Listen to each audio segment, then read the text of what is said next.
নমস্কার বন্ধুরা, আশা করি আপনারা সবাই খুব ভালো আছেন। আজ আমি একদম একটা নতুন রেসিপি নিয়ে আপনাদের কাছে চলে এলাম। আজ বানাবো বেগুন খাসি। তার জন্য আমি এখানে 500 বেগুন নিয়ে নিয়েছি। খুব ভালো করে ধুয়ে নিয়েছি জল দিয়ে।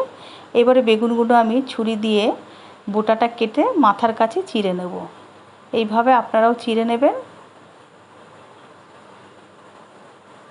এইভাবে চিড়ে নেবেন সবকটা বেগুন। দেখুন বেগুনগুলো চিড়ে নিয়েছি, যাতে বেগুনের ভেতরে নুন হলুদটাও ঢুকে যাবে, আর যদি বেগুনের ভেতরে কোনো পোকা থাকে সেটাও আমরা দেখতে পাবো। এই জন্য বেগুনগুলো এইভাবে চিড়ে নেবেন। বেগুনের মশলা বানাচ্ছি আমি।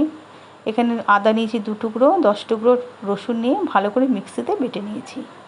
এবারে আমি বেগুনের জন্য যা যা লাগবে সব একটা বাটিতে প্লেটের মধ্যে গুছিয়ে নিয়েছি, দেখুন সব। এবারে আমি গ্যাস ধরিয়ে কড়াই বসিয়ে তাতে পরিমাণ মতন সর্ষের তেল গরম করে বেগুনগুলো নুন হলুদ দিয়ে ভালো করে ভেজে তুলে নিচ্ছি। আপনারাও বেগুনগুলো এরকম বেশ সুন্দর করে ভেজে তুলে নেবেন। বেগুন ভাজাটা বেশি ভালো হলে কী হবে, বেগুনের মধ্যে নুন হলুদটা পুরো ঢুকে যাবে আর খেতেও বেশ টেস্ট হবে। বেগুন আমার ভাজা হয়ে গেছে। এবার আমি বেগুনগুলোকে তুলে নিচ্ছি। ওই কড়াইতে আরও পরিমাণ মতন সর্ষের তেল দিয়ে কালো জিরে ফোড়ন দিয়ে পেঁয়াজ কুচিটা দিয়ে দেবো। পেঁয়াজ কুচিটা দিয়ে পরিমাণ মতো নুন আর হলুদ দিয়ে ভালো করে একটু ভাজবো। আর এদিকে আদা আর রসুন বাটাটা দিয়ে দিচ্ছি। দিয়ে 2 থেকে 5 মিনিট খুব ভালো করে কষিয়ে নেব।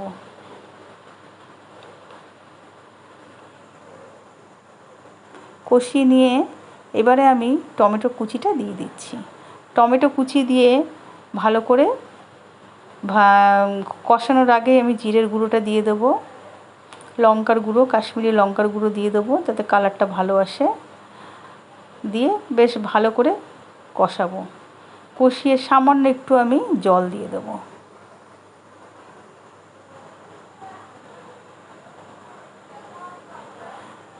সামান্য একটু জল দিয়ে আমি ভালো করে একটু নাড়িয়ে একটা ঢাকনা দিয়ে 2 মিনিটের জন্য ঢেকে দেবো। ঢেকে দিলে কি হবে, আমার টমেটোটা একটু নরম হয়ে যাবে আর তেল ছেড়ে দেবে। দেখুন হয়ে গেছে। টমেটোটা আমার খুব সুন্দরভাবে গলে গেছে আর মশলাটা খুব ভালোভাবে মিশে গেছে।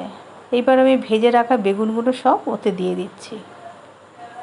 বেগুন দিয়ে আরও 2 থেকে 3 মিনিট খুব ভালো করে কষিয়ে নেব।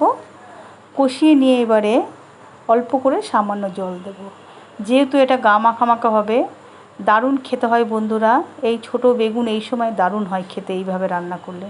দেখুন আমার বেগুন হয়ে গেছে রান্না, কালারটা দারুণ এসছে আর পুরো মাখা মাখা তেল বেরিয়ে এসছে। নামাবার আগে একটু গরম মশলা দিয়ে নামিয়ে নিতে হবে।